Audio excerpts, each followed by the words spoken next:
Hello বন্ধুরা, আশা করি তোমরা সবাই ভালো আছো। তোমাদের আরো একবার স্বাগত এই টিউটোপিয়ার জগতে। আজ থেকে আমরা কারবারি সমীক্ষার পঞ্চম অধ্যায়ে প্রবেশ করলাম।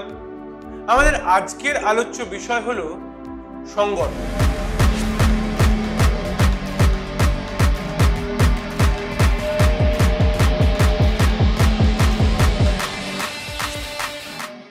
চলো আজ একটা গল্পের মধ্যে দিয়ে সংগঠন ব্যাপারটা কি বুঝে নিই। আমাদের পাড়ায় ঝিলের মাঠে প্রতি বছর 12ই জানুয়ারি একটা সবুজ মেলা অনুষ্ঠান হয়, যা একটা নির্দিষ্ট সংস্থা পরিচালনা করে। এই মেলার অন্যতম মূল আকর্ষণ ছিল হরেক রকমের গাছ, আর এই গাছ দেখতে বা কিনতে দূর দূরান্ত থেকে বহু লোক আসত।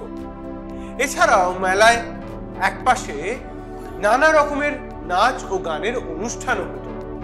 এবার ওই মেলার দিন অনুষ্ঠানটা সুষ্ঠুভাবে হওয়ার জন্য নানা রকম কাজ থাকে, যে কাজগুলো বিভিন্ন ভাগে ভাগ করে সবাই মিলে সেই ভাগ অনুযায়ী কাজ করত। যেমন ধরো, কেউ বিভিন্ন নার্সারির সঙ্গে যোগাযোগ করে বিভিন্ন ধরনের গাছ আনার ব্যবস্থা করবে, কেউ নাচ গানের লোকেদের আনার ব্যবস্থা করবে, কেউ মাঠে প্যান্ডেল করার ব্যবস্থা করবে, আবার কেউ বা টাকা পয়সার দিকটা দেখবে। যারা যারা এই সব কাজগুলো করবে তাদের সবাইকে এক জায়গায় এনে তাদের কাজগুলো বুঝিয়ে বলে দিতে হবে এবং তাদের কাজের মধ্যে যোগাযোগ সৃষ্টি করতে হবে। এইভাবে কাজ, কর্মী ও সম্পদের মধ্যে সমন্বয় ঘটিয়ে কোনো কাজ সঠিকভাবে করাকেই বলা হয় সংগঠন। আর সংগঠন ঠিক মতো না হলে কোনো কাজ সঠিকভাবে পালন হয় না।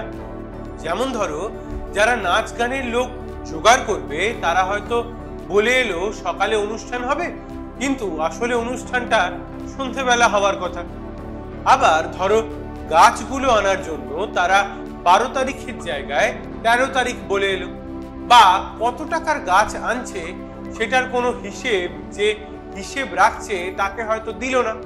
তাহলে ভাবো তো, এই সব ভুল কাজগুলো কখন ঘটে?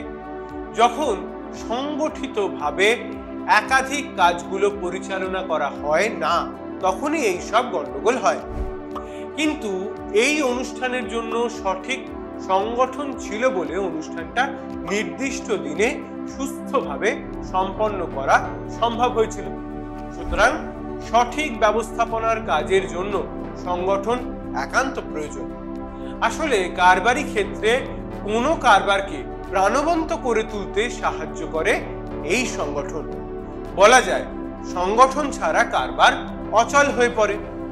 এই কারবারি ক্ষেত্রে সংগঠনের গুরুত্ব অপরিসীম।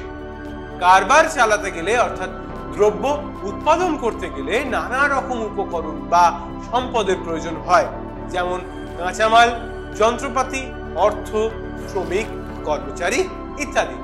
আর এই সব সম্পদ জোগাড় করা ও তাদের সঠিক ব্যবহার করা সম্ভব হয় সঠিক কারবার সংগঠনের মাধ্যমে।